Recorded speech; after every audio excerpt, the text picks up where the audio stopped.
Hey, everybody, and welcome to another conversation, this time with Emerson Souza. Emerson is the host of Here's Some Evil, wherever you find things to listen to, I suppose. Is that right, Emerson? That's correct. Yeah, Spotify, Apple, and Google. Yeah. Do you have like a specific URL you tell people, or no? No, it's really easy to find it on all of the streaming platforms. All the regular places? Okay. Yeah. So I talked to Emerson, what was it, a week ago, 2 weeks ago? Yeah, about a week and a half ago. Week and okay. Oh, you go right in the middle. I say a week or two. You say a week and a half. We're all good. And we had a nice conversation, but I wanted to learn more about why. So, why do you call it "Here's Some Evil"? The name of your show. Yeah, that's a really good question. There's a massive misconception that it's about. I even had somebody ask me if it was some sort of relation to Satanism, which has nothing to do with anything like that. Well, you know, the evil part, maybe. I don't know. Yeah, no, I get it. I really don't blame people for having the variability in interpretation. But so originally, it's going to start off silly, but it'll make sense at the end. I was moving into a new apartment, and I was looking for just some household things to buy for my place, and so one thing that I've always kind of had somewhat of an affinity for is skulls.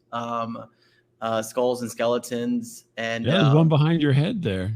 Yeah. Well, that's other than your own. Yeah, there's the one. That's it's my podcast logo behind me. Yeah. I was guessing with the whole covering the mouth thing. So right. So I was looking for, like I said, things to decorate my place with, and I came across this kitchen mat. And on the bottom, not on the bottom, across the middle, it had 3 skeletons sitting similarly to the Hear Some Evil, or sorry, yeah, Hear Some Evil. No, sorry, Hear No Evil, Speak No Evil, See No Evil. The classic image of the monkeys. Yeah. Usually the monkeys with holding their eyes or ears or mouth. Yeah. Exactly. So the middle one, it had so it was the Speak No Evil on the left, the See No Evil on the right, and on the middle it said Hear Some Evil with the skeleton holding up like the rocker sign. Oh, gotcha. Yeah. The Il Cornuto, right? I think that's what it's called. Yeah, exactly. So I thought it was really cool, and just because of my background. So I grew up in a very religious household. I was very much the black sheep of my family. My entire family, they're Christian Baptists for the most part, and at a very, very young age, I just I didn't quite agree with the ideology. I didn't quite agree with a lot of things that my family was with their affiliation of religion in the church, and back then I was a big time skateboarder. I loved punk music, and as I started becoming more of my own person, I became a little bit more curious as far as things outside of my family's religion and the things that they're interested in. And when I would try to have conversations with them, especially my grandmother, I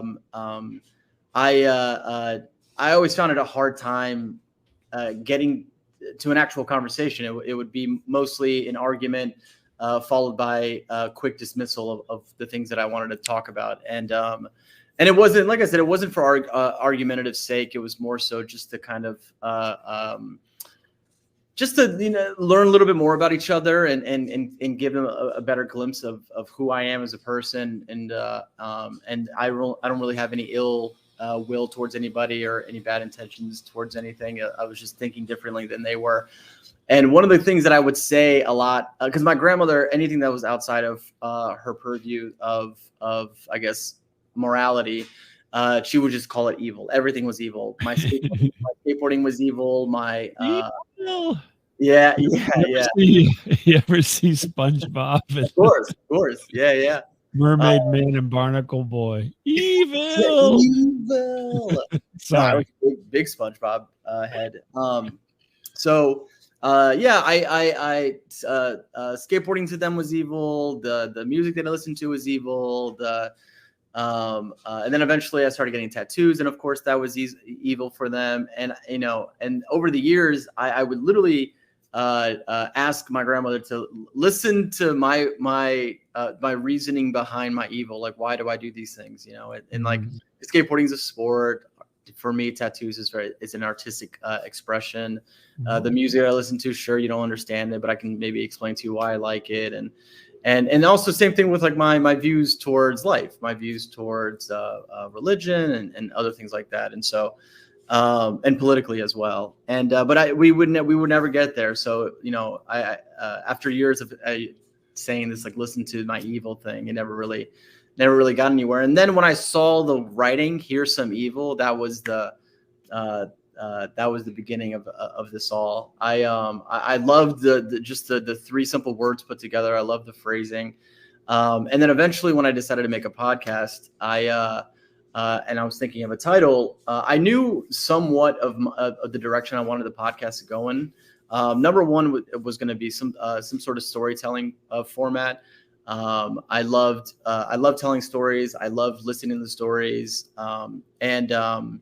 And so that was going to be, I guess, the first direction. The second direction was, over the last few years, just because of social media and the political landscape that's been kind of just permeating throughout the entire world. I'm educated. I try to and educate myself with a lot of things that are going on.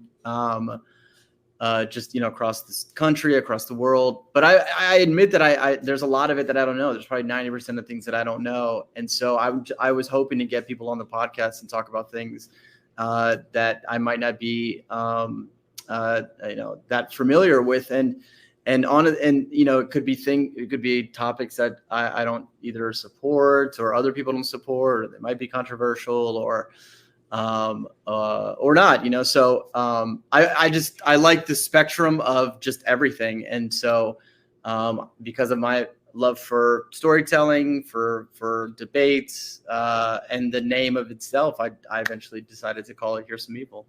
Oh. So can I ask where you grew up at, like just general part of the country where Sure. you grew up? Yeah, I grew up in the DC area. I was born in Washington, DC. I lived after I was born. We lived in DC for about 4 years. Just before my brother was born, we moved to Northern Virginia, which is just about 10, 15, 20 minutes outside of DC area. And then I grew up all the way through high school in Northern Virginia. First in the city of Arlington, and then I went to high school in Alexandria. And then I went to college, then I went to grad school, and that's it. Interesting. I wouldn't have thought there was many Baptists in the DC, Virginia area, is my thought. Maybe I'm wrong. No, you're actually right. My parents are Brazilian. So my parents are Brazilian immigrants, and they come from a very small town in Brazil. And so Catholicism, Christianity reigns supreme in most of Latin America. Right. Because you had all the people coming there converting everybody. Yeah. Exactly. So I guess that's a holdover then from the missionary days, because I know there's still a lot of missionaries that go into other parts of the world, but that was like heavily hit missionary stuff for that part of the world. I mean, okay, well then that makes some sense, I guess, because I know that was as soon as you said DC, I was all puzzled, because I'm like, Here's Some Evil should play really well in DC, is my thought. But well, it's funny you say that. It's because I attribute a lot of my kind of worldviews now to where I grew up, because the DC area is such a melting pot of a place, and so Yeah. you're interacting with folks really from around the world, and going back to the variability of viewpoints. I was privy to that my entire life, so I was always kind of had a chance to kind of look out the window and spectate quite closely to people who grew up differently than me. So do you still get along with your family, even though you kind of not followed in the footsteps of their religious ideas there? So great question. So my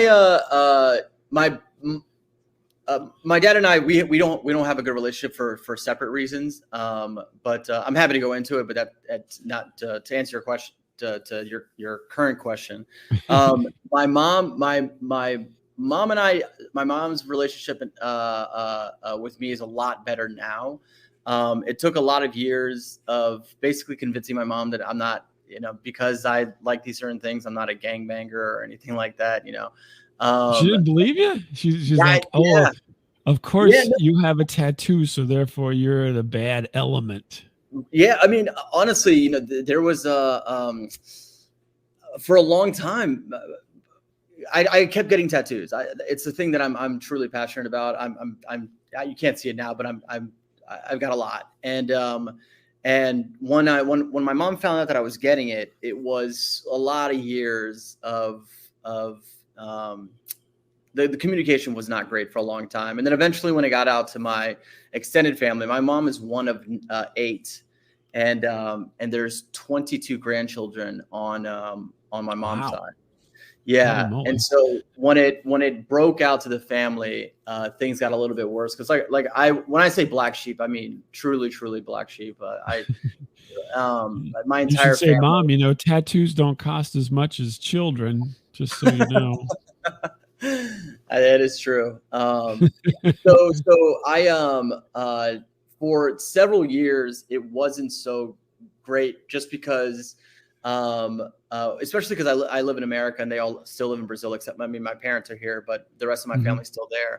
And so you're first generation then. So your parents came up, for lack of a better word, immigrants to the United States and established themselves, and you were born in the United States. So you're a first generation person then for being a citizen. That's interesting, because I'm sure it happens more than we think, but we don't think of that nowadays as much as, last century, pre 50s or something. There was 1950s would be more where people think about that aspect of things.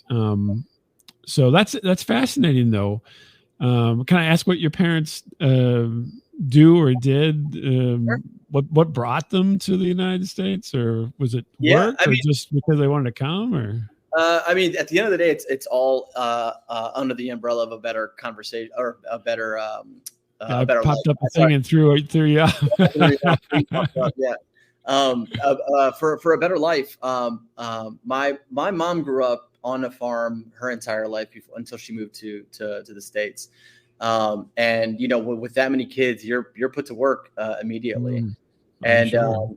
And so it wasn't until they moved out of the farm that they got a chance to live in the city. And but they still, they got a chance to attend school, but they were working at the very young age. And my grandparents on my mom's side were never wealthy. It was always, paycheck to paycheck, especially trying to feed, 8 different children. So everything was always very, very tight. And so, so my mom, I believe at either 24 or 25, originally decided to come here for a few years, just to make some money. And then she eventually met the funny thing is my parents met here in America. Okay. My parents met in America, but they're from the same hometown, which is funny. That's bizarre. Yeah. Who to think, right? I mean, that's one of those stories, right? Yeah, it gets even crazier than that. My entire childhood, my parents, so my both sets of my grandparents lived across the street from each other. Oh, but that wasn't the case whenever before they both came up Before to they the met, street. no. So by sheer Just coincidence, they oh moved. wow. Yeah. So just before they got together, my both their parents ended up moving across the street from each other.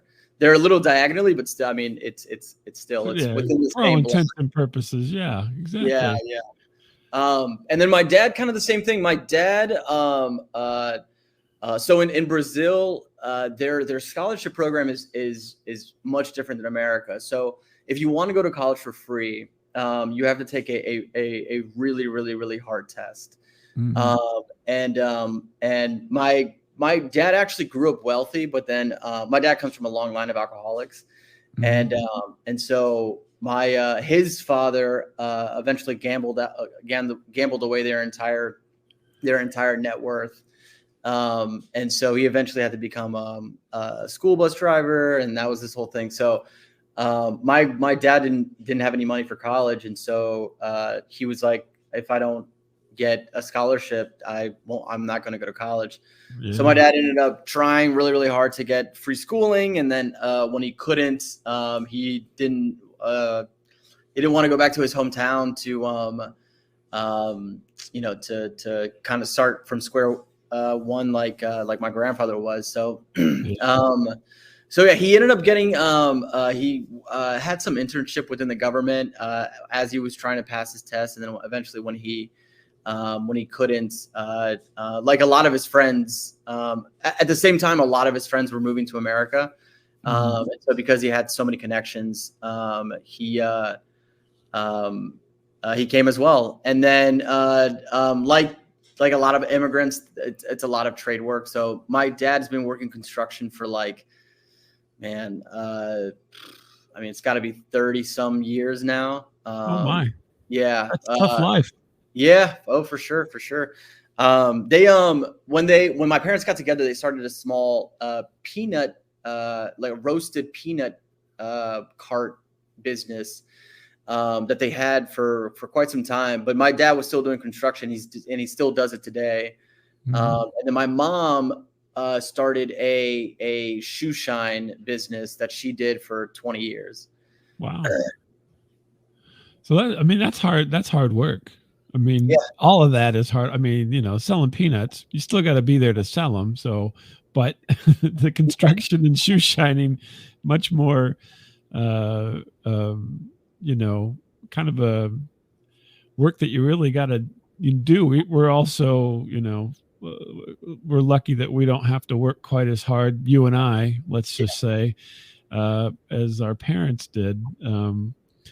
Because we were fortunate enough to get education and get these cushy jobs where you get to sit around and stuff. So yeah. But no, that's wild. And yeah, construction is it can be great and it can be horrible. Unfortunately, there doesn't seem to be a lot of in between on some of those situations. But yeah, I learned early on that I didn't want to go down that path. Yeah, pay attention, you'll know, right? Yeah, just from my father's perspective and his experience, and also it's for when you're young, when you're in high school or in college, it's a great way to make quick and easy money. But some summer days were just so hot, and when you're carrying a wheelbarrow around of bricks and cinder block and a bunch of other rubbish. Well, just in the wear on your body. Because you can't say, oh, my back hurts today. I don't think I'm going to be doing that. Yeah. Unfortunately, people don't go for that too much in the trade. They're like, what? Then you're fired. But no, that's pretty wild. So I mean, it's interesting. So then but you grew up here, and then so you kind of diverged a little bit from the your parents' upbringing, with the religion being kind of more of a center point. What do you have any kind of religious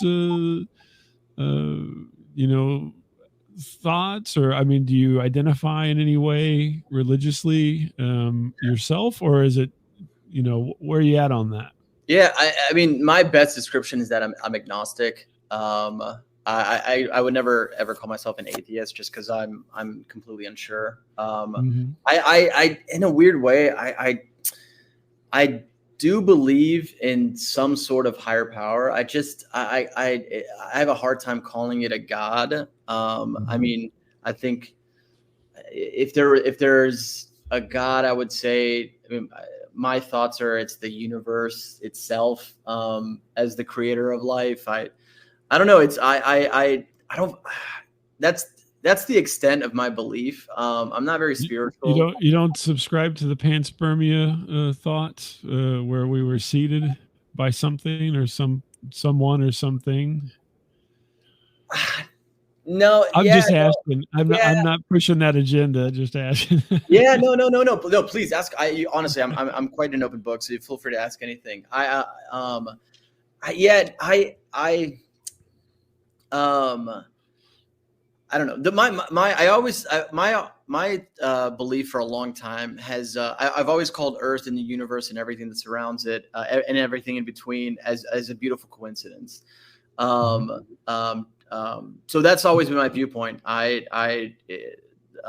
Regardless of the tiny bit of physics that it takes for things to work out, right? That has some people that are more on the spiritual side believe that this is just a happy accident. I fall under the vein that it's this wonderful coincidence. The fact that the Earth has to be a certain distance from the sun and Mhm. other planets and all these other things, and I have a hard time believing that there was anything else to really That manipulate. helped it along. Yeah, I yeah, think yeah. the interesting thing for me is to know that it used to be they'd say, uh, and when I say they, I mean the literature and so forth. Mhm. Um, uh, so would say, yeah, certain distance, so forth, and they're like, so it's unlikely that life is present elsewhere. And then now they're like, well, there is all these M class, which would be like us, planets out in the world that we found a bunch of M class planets. So life is not quite as quite as unique as we thought it was, 30 years ago. Yeah. And these conditions happen again and again, as we've been observing the universe. And so then now, that really shifts the thought process from unlikelihood to more likelihood, and so then Mhm. we're not so special, which is interesting because I mean that's really only been over the, like I said, I think the last 30 or 40 years. When Clinton was president and they announced that they found something on Mars, that was microscopic life. That was like, oh my gosh. And then now I think we're gotten to the point where they're like, yeah, there's lots of places out there that could be full of life. We're not close enough to see it, Right. but it could happen. And so that's a pretty big shift over the last few decades. Yeah. Oh But yeah. sorry to get off on that tangent, but No, back please. to Michael. So you don't identify as a Baptist basically today No, or no. anything? Yeah, yeah, Yeah. So you just, I'm my own person and I have my own thoughts, yeah, yeah. kind of a situation. I just was curious because, that is a, and I'm guessing you said you had a brother at least, that your siblings still identify, or are they more like you No, no. My yourself? my my brother is even further away from Oh, spirituality and religion than I am. Yeah. oh wait, Um, he's do some evil. I should have looked up his show. Forgot. yeah, yeah. Yeah. If anything, like he's kind of like a self-proclaimed full-blown atheist, doesn't believe in there for Wow, him. that's Yeah. wild. So So, yeah. what do you think? So, do you think that?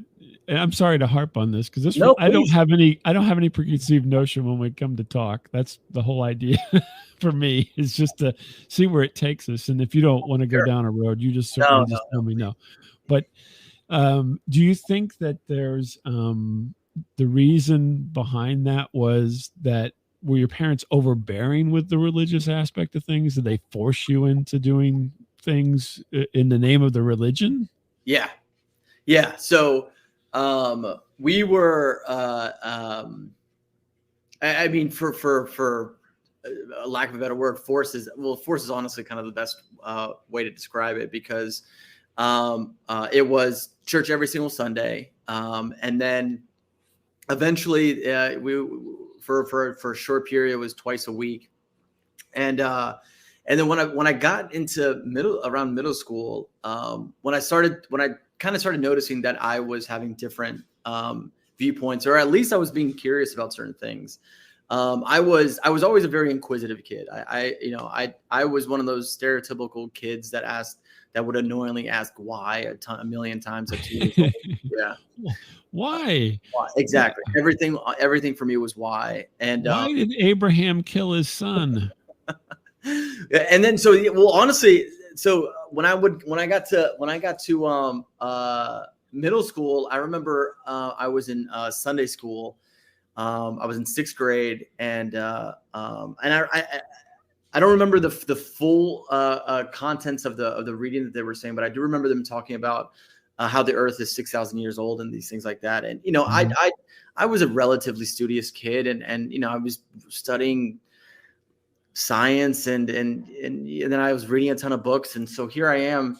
So I raised my hand, and I'm just like, well, from the things that I've read, and I'm not even, so this wasn't even for me to provoke anything. I was just like, hey, so this is their explanation in school, this is your explanation in school. Just give me a reason why you think differently than them.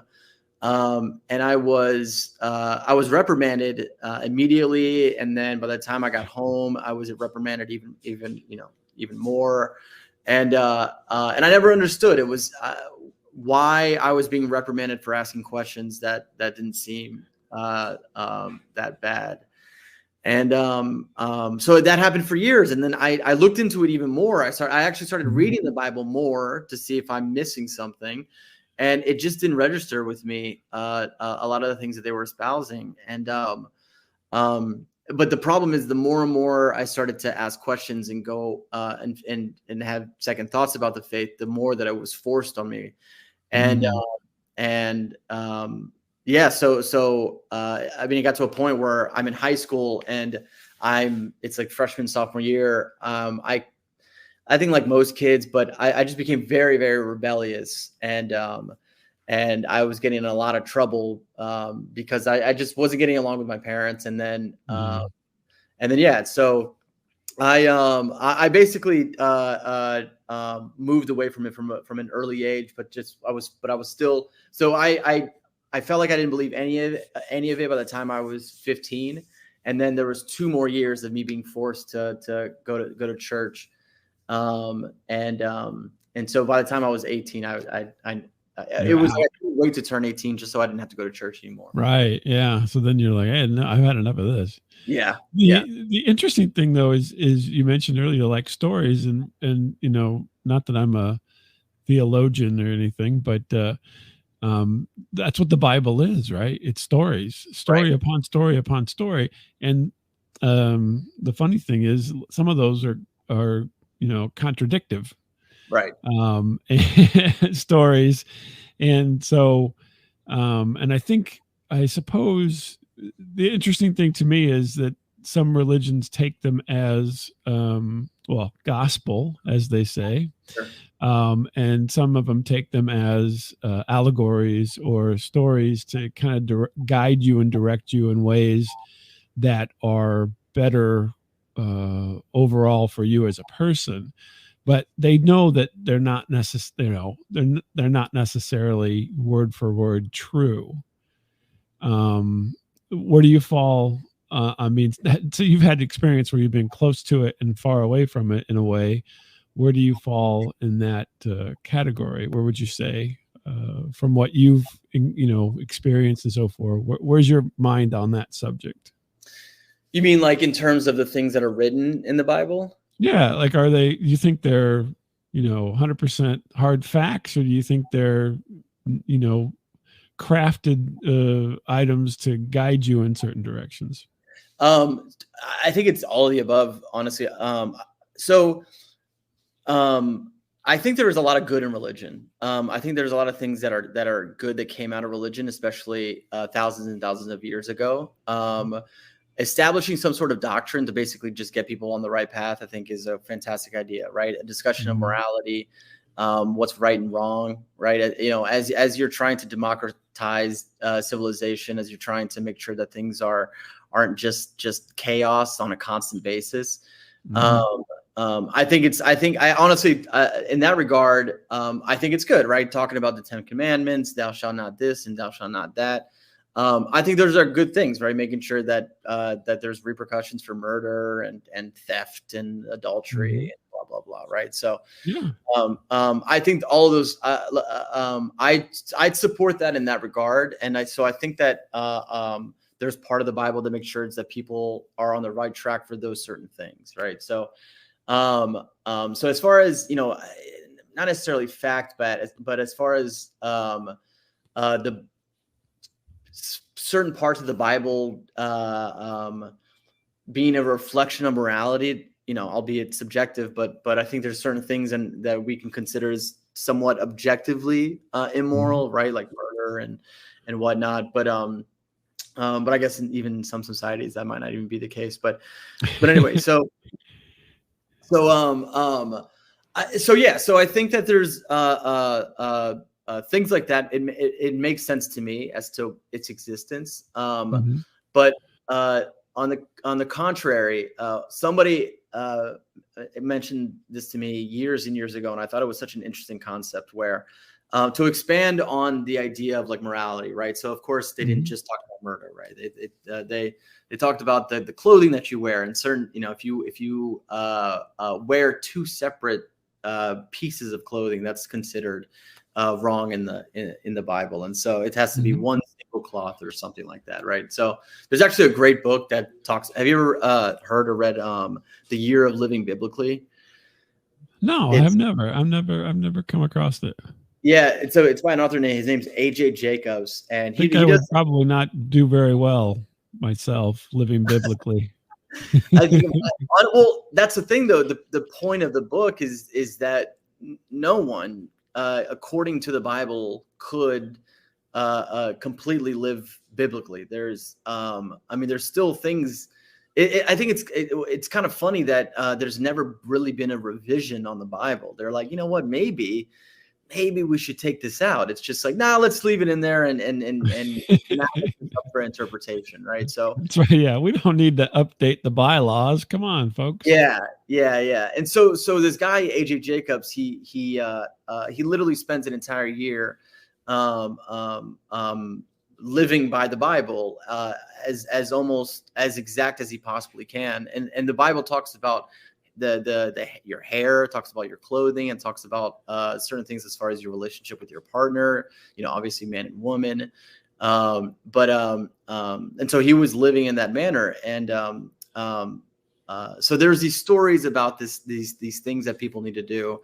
And so years ago, someone explained to me that this was developed so long ago that before it was even written down, that it was essentially just a giant game of telephone. And so the version that we have now might not even be the version that was originally discussed back then. And so yeah, even that, like, I studied psychology. I'm a big fan of psychology and people and the variability of people. And so, just by having a basic understanding of how flawed people are, that it seems almost impossible that this tradition would be perfect from the beginning up until the end as far as the transfer of information. So yeah, I think a lot of it is just it's hard for me to kind of wrap my mind around it, because nowadays it's meant for it's just up for interpretation, a lot of these things. So that's why I don't agree with a lot of it. I think that you can't just simply take scripture and say that, oh, don't listen to it at face value, it's up for interpretation. I was like, well, why don't you interpret it and then make another book or something like that? I don't know. I think a lot of the Bible is just yeah. So do you think there's something something over the last, let's just say the last couple hundred years that would be so we've kind of talked about this, just reiterating a little bit. Yeah. So we've just talked about religion being a good guide for people to have a moral center, let's say, and so forth, but it's obviously antiquated. Sure. Is there something that's been written in the last few hundred years that could be the same kind of situation but more contemporary for people like that is, I don't have any idea, that's why I'm throwing it out there, but like some self-help books and so forth are get very popular, and maybe that's something. But do you think there's something that is in the literature now over the last couple hundred years that would be more contemporary that could give people that same kind of moral center? Well, okay, so as far as the literature goes, so before you finish the question, the first thing that came to mind was simply just governmental laws. Obviously, that's not a basis for morality, but I guess maybe in a way. But now we've evolved to the point where and this is my opinion, but we evolved to a point where that's why we have the whole separation of church and state. Now we have a separate set of rules that are governed by these political officials. And it's etched in stone in a way. I mean, obviously it can be changed, but right. I just feel like because we have laws, I mean, laws will also change over time, but we have set laws now that we abide by. And so we know that if you were to, murder somebody, right, that's we know the consequences based on our judicial system. But as far as like a guidance for morality, I don't know. I think there's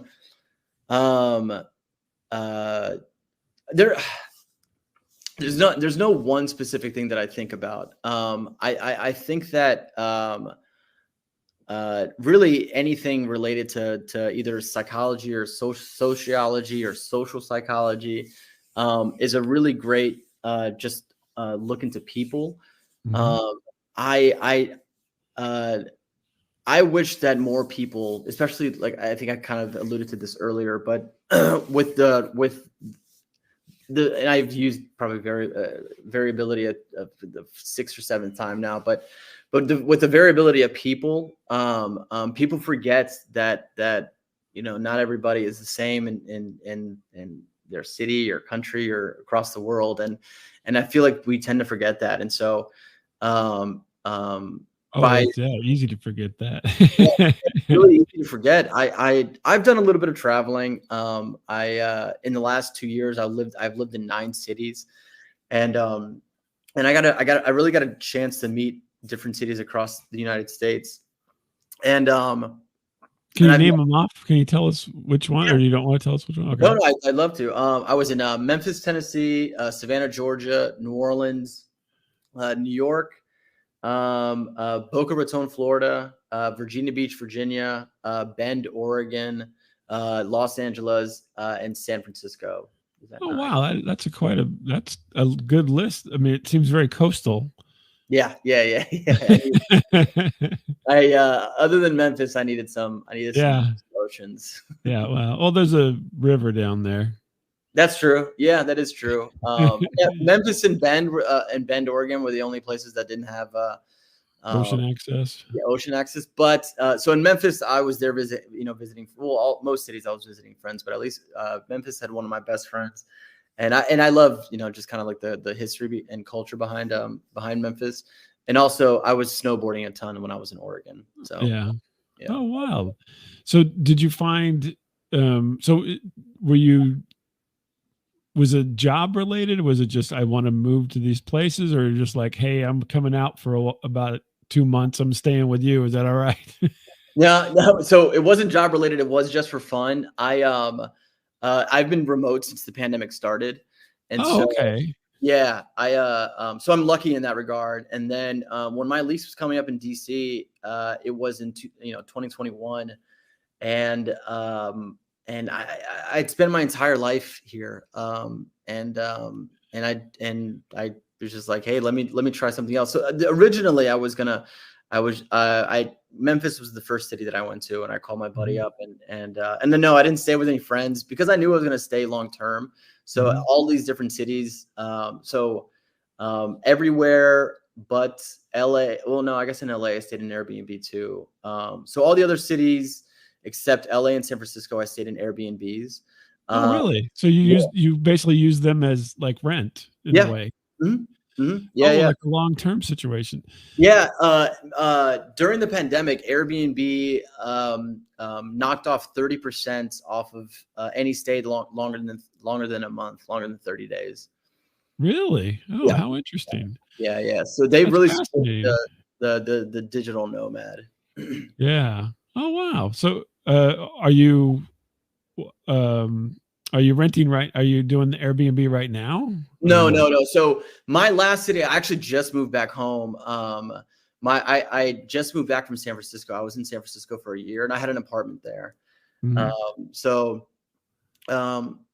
so yeah, so LA, I stayed at a friend's house who wasn't at the house, so I stayed at his place for 5 months while he was gone, and because he was actually doing the same thing. So he was in a different city, and then I went to his place, and Oh, okay. yeah, Wild. and That's so fascinating. yeah, yeah. So it was really cool. So in LA, I stayed at his place, but then when he got back, I got an Airbnb in Venice, and Mhm. then in San Francisco, I got an apartment with a lease, and I stayed there for a year. Oh, okay.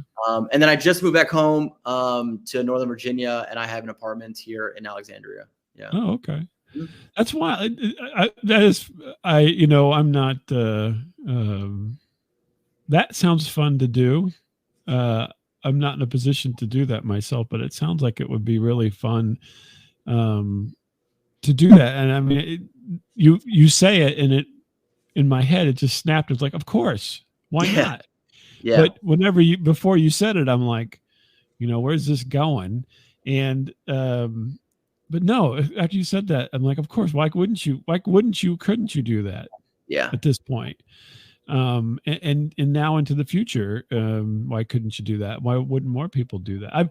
I've thought about that kind of dreaming kind of a situation, but actually you've made it much more solid in my mind now. So hey, you know, I'm Mhm. assuming you're not married or have children or anything, right? No, yeah. Yeah, So it makes it a it's little a bit little easier. tougher on the when I got my 8 kids here, Emerson. No, I'm joking, but I was just saying, I was call back to your parents having but yeah, no, that's fascinating. So you would go and live in, so which one of those places would you say was your, if you had to rank them, it doesn't matter what the criteria would be, whatever criteria you want to say, what's your favorite one and why? yeah. Um, New Orleans was my favorite. Um, I, so being from the DC area, I've always loved being around different people. Mhm. I love learning about where people come from. I love learning about the foods that they eat. I love learning about the things that they talk about or the music that they listen to. I've always had just this profound interest in really anybody that's different than me. Mhm. And so New Orleans had the most culture out of any other city that I've ever been to. Um, and because even though DC is a melting pot, it's a mixture of culture, right? So Mhm. you're only getting a certain percentages of culture. You're not getting full blown culture like New Orleans is, where it's I mean it permeates the entire city. This beautiful, uh, uh, uh, that the Cajun culture is it's unbelievable, and it's not a small pocket of the city. It's the entire Yeah. city. Everybody up there is obsessed with the music. Everybody there is obsessed with their food. Everybody knows how to cook the food. And they know all the best jazz clubs and the best places to hear music. And it's the most lively city it's the liveliest city that I've ever been in. Wow. And the people there are incredibly friendly. They're incredibly affable. I've been to other cities before where so San Francisco is the complete opposite. I loved it. It's beautiful. It's very aesthetically pleasing. But people from San Francisco might not take too kindly to this, but it wasn't as friendly as I was hoping it to be. And I don't mean that Yeah. people were rude. I don't mean that people were being territorial. But I'm a very, I want to make friends with everybody because I work remote. I in all these different cities that I went to, I would go to different coffee shops and I would introduce myself to people and just to make friends or just to make a friend for a day, even if we never talk again. I truly love doing that. And when I was in New Orleans, I mean, it was really, if I didn't already have plans and booked an Airbnb to the next city and flights and I would have stayed in New Orleans much longer because by the time I left, the amount of people that I met, the amount of friends that I accumulated was profound. Wild. So, That's yeah. interesting. That's such a great. You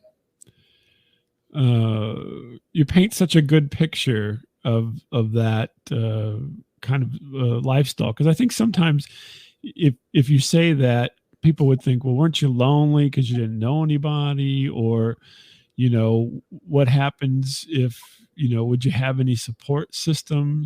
Like, Yeah. you're a psychology person, so support systems are a big thing, right? So and so whenever you're doing something like that, your support system would be in Virginia, family support system mostly, and people you grew up with and for years, whereas now you're in a place that you don't know, possibly only know a few people, and are mostly surrounded by, in your vernacular, potential friends, but not friends right away. So that's interesting. Yeah. So I guess you didn't find any. You didn't find any of that overwhelming, apparently. No, Obviously. I'm really fortunate in a specific way. I don't think I'll ever be lonely. I think I get cabin fever too easily in my apartment. Even working from home for me is tough because I'm not interacting with anybody that's not virtually. But Right. obviously, it's afforded me the opportunity to do the traveling and become a digital nomad. But I no, going to a city and not know anybody, it's not a burden to me at all. I'll go to a coffee shop. I'll eventually make friends. And I've never had an issue with not necessarily making friends, but approaching people. So, can I ask, have you had any negative encounters? Oh yeah. Oh yeah. Okay. San Francisco was riddled with negative encounters. Were people, trying to take advantage of your friendliness, or? In that regard, no. That's a really good question, actually. I think I got really lucky with a lot of people that I met.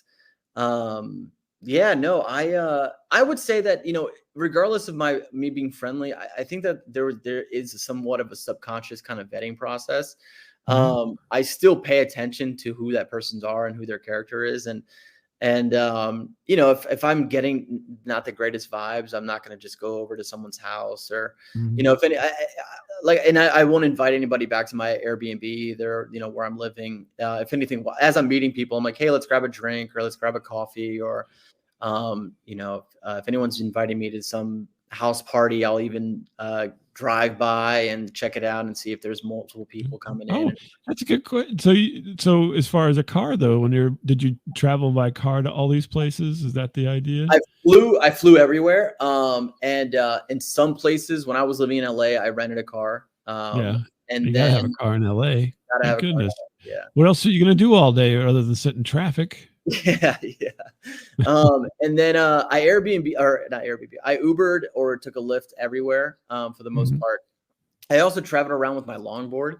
So places like Memphis and Savannah, I was able to get around with my longboard. But also, I don't know if you've ever heard of Turo, Turo. Oh It's yeah, you can rent a car. Yeah. yeah, it's better than any rental car service that I've ever had experience with. And That's where people basically rent their cars out to you. yeah, exactly. And it's significantly cheaper than Enterprise or anything else. So Wow. Okay. yeah, Man, these are all, now you should be talking about some of this stuff. Tips and things for idiot people who can't figure it out like me. See? yeah, I mean, yeah, I should. I'd love to. Yeah, I'd highly recommend it. So it's really easy. I rented a car in LA for an entire month for $500. That's what kind of car was it? Oh, it was like a 1994 Impala. But the thing is, Oh, okay. yeah, it was a little run down, but the funny thing is, it's you're not liable if the car has mechanical issues beforehand. Mhm. If you get into an accident, obviously, if it's your fault because that you caused an accident, obviously you're liable for it. Right. But if through Turo, if the car were to break down because of the car's fault, Mhm. it's under their insurance, so Oh, okay.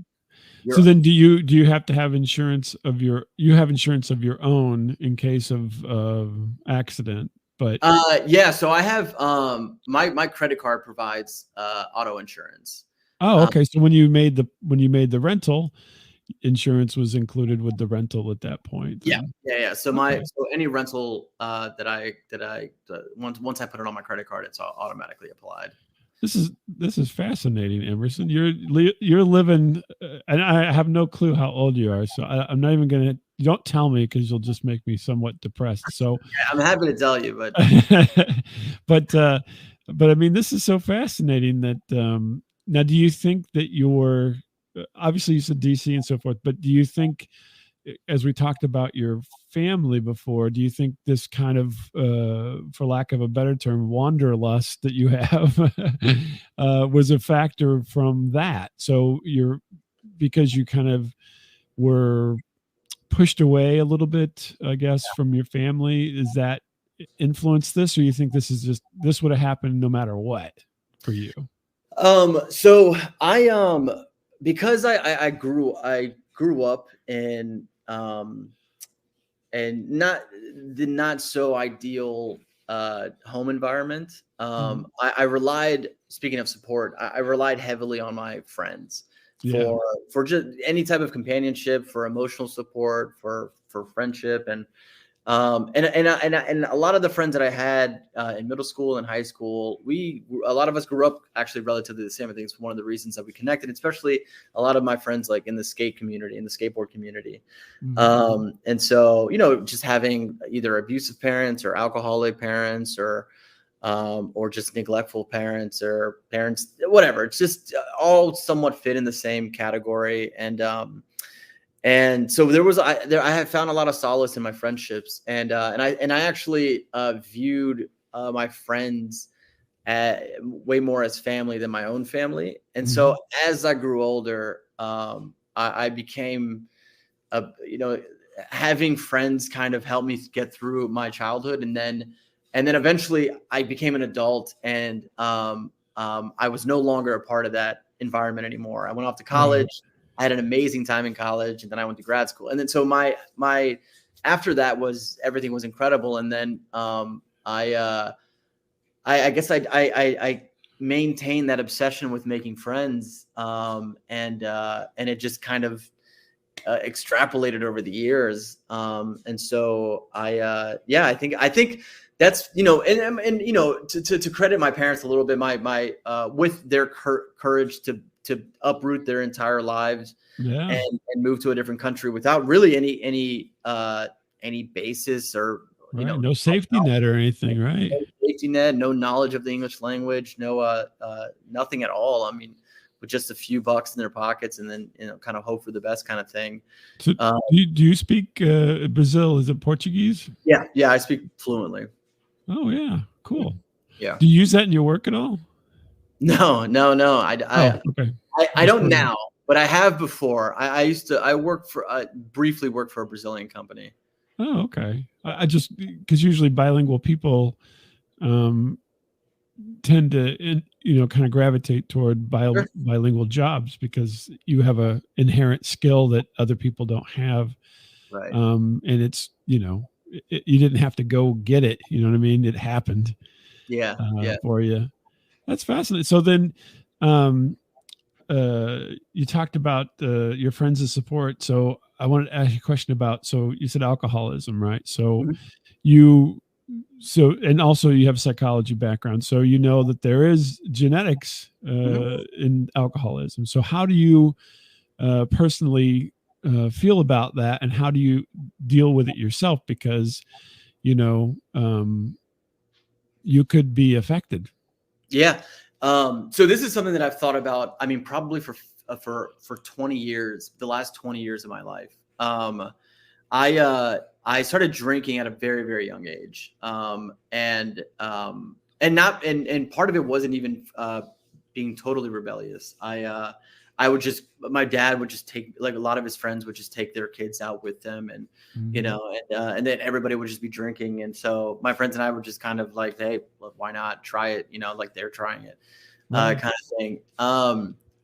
It wasn't until I was 15 where I realized the severity of my So let me just yeah. jump in. So your drinking with your parents was not a cultural drinking. It was an excess drinking, even at that point, is what you're saying. Yeah, yeah, So, yeah. like, for instance, in different cultures, drinking for children is fine, but it's not. It's a cultural thing, right? So you would have wine with dinner, or something like that, as opposed to something where you're drinking beyond what we would call I would call culturally at this point. But and so they're drinking into excess while you're there as well, and you guys are kind of just joining in. Yeah, yeah, yeah, yeah, exactly. Um, so like I said, when I was 15, that's kind of the first time um, I guess, just outwardly said it, or I guess had an inner monologue about it. But so I was always very very aware of it. And I'll admit that despite being aware of it at a young age, because of kind of my friendliness with people, I do love to go out. I do love to have a drink with my friends, and college at some points was to excess, and then a few other times in my mid 20s, but because I always, in the back of my mind, always had this looming fear that I would eventually either become my father or his father. I would try to check myself as much as I could. If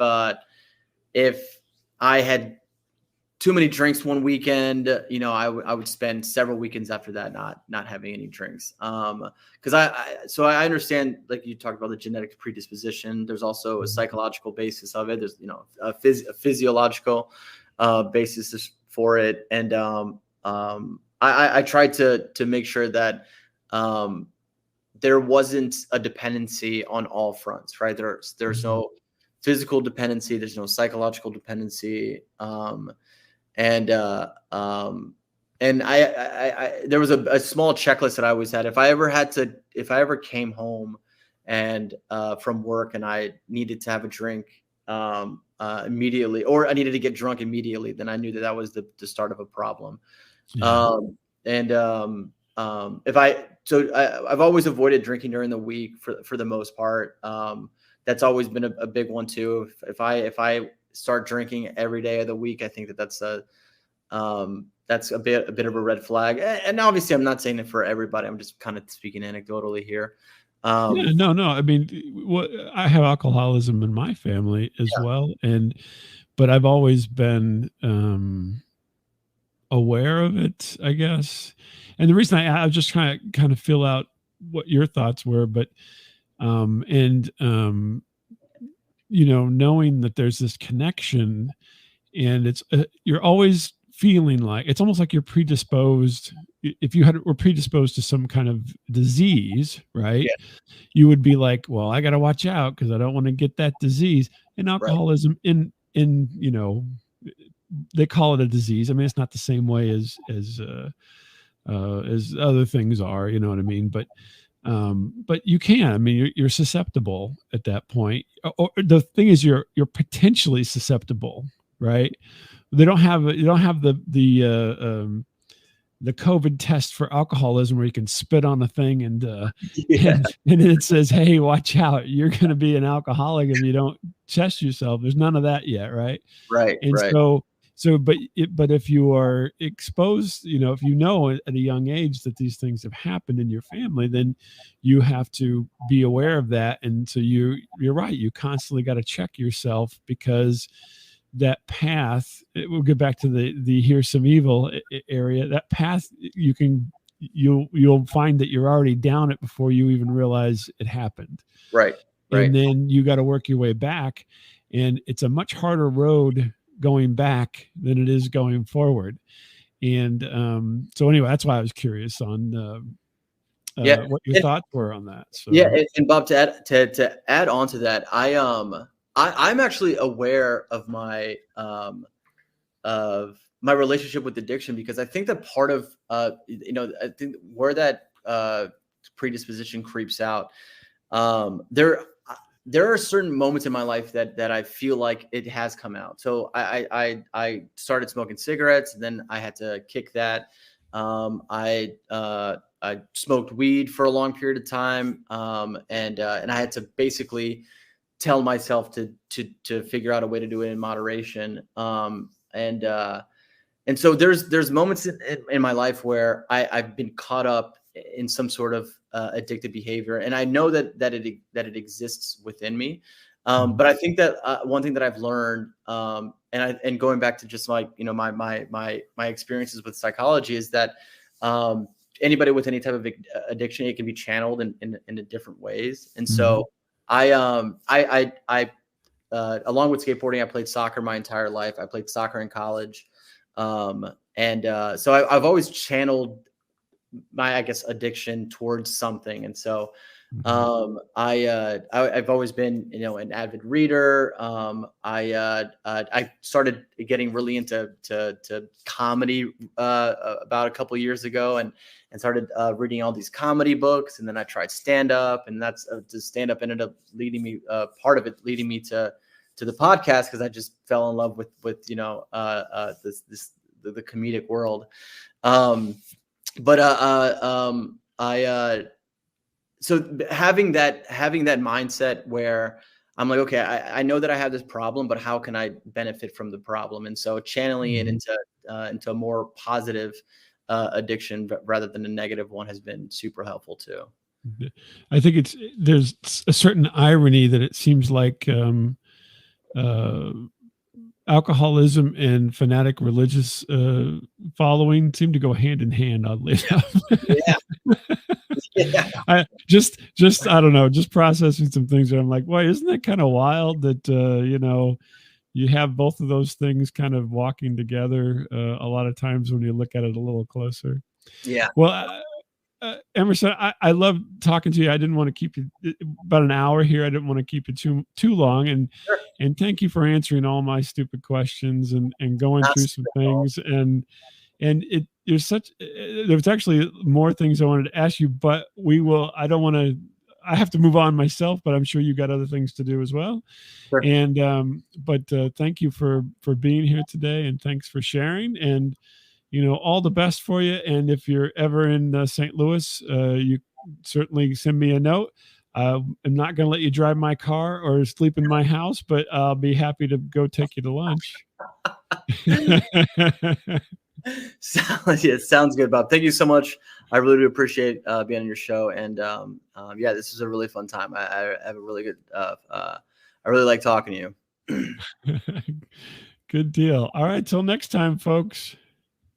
Bye, everyone.